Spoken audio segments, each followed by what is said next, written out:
Inilah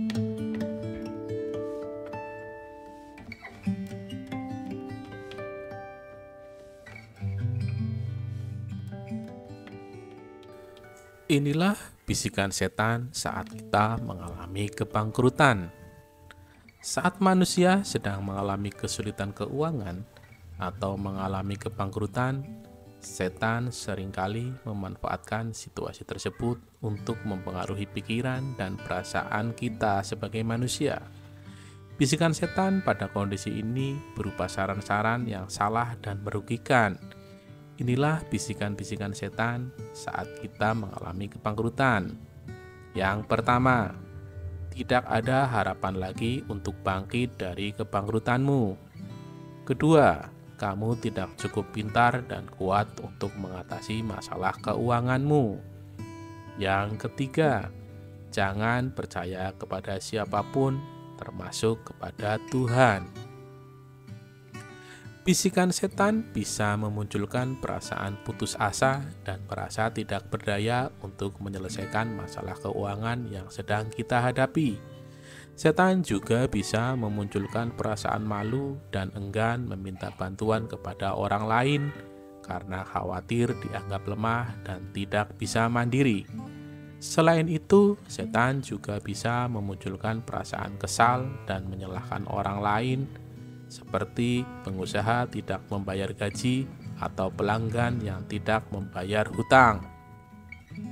Namun sebagai manusia yang beriman, kita harus menolak bisikan setan yang merugikan dan berusaha untuk mencari solusi yang tepat dan halal dalam menghadapi kesulitan keuangan.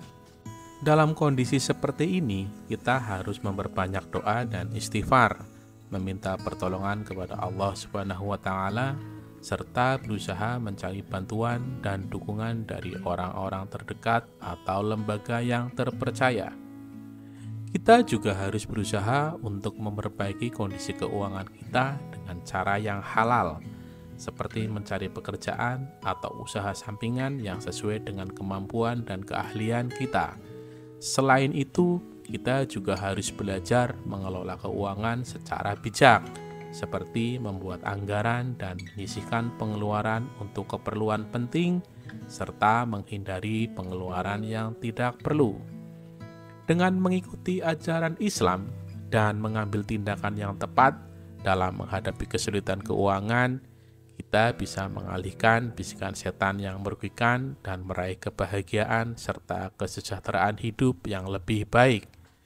Kita harus selalu ingat bahwa setiap ujian yang diberikan Allah Subhanahu wa Ta'ala kepada kita pasti ada hikmahnya, dan kita harus bersabar dan tetap berusaha untuk mengatasi masalah yang dihadapi dengan ikhlas dan tawakal kepada Allah Subhanahu wa Ta'ala.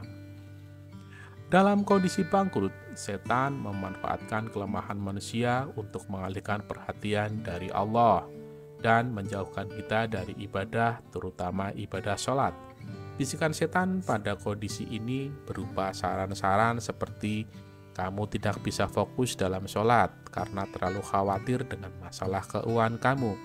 Sholat tidak akan membantu masalahmu, atau kamu sudah terlalu jauh dari Allah, tidak ada gunanya lagi untuk sholat.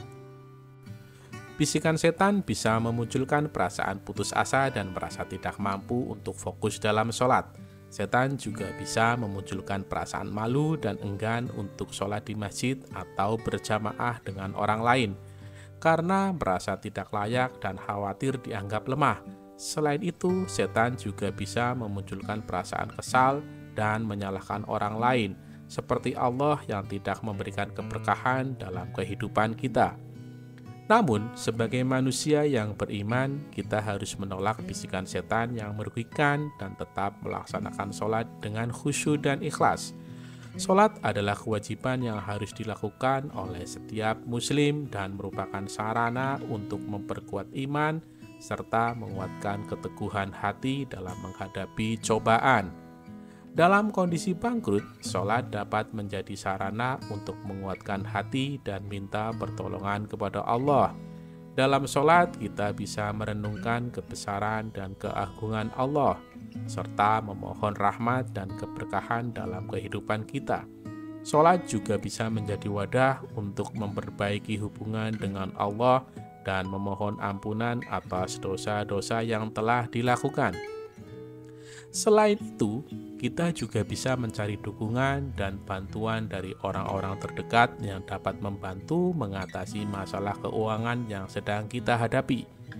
Kita harus ingat bahwa masalah keuangan bukanlah halangan untuk beribadah kepada Allah, dan kita harus selalu menjaga keimanan dan keteguhan hati dalam menghadapi cobaan. Dalam menghadapi bisikan setan yang merugikan, kita harus selalu mengingatkan diri sendiri tentang ajaran Islam dan meneguhkan iman kepada Allah. Kita juga harus selalu memohon perlindungan kepada Allah dari godaan setan yang merugikan dan mohon pertolongannya dalam menghadapi cobaan hidup. Dengan mengikuti ajaran Islam dan mengambil tindakan yang tepat dalam menghadapi cobaan hidup, kita bisa memperoleh kebahagiaan dan kesejahteraan hidup yang lebih baik.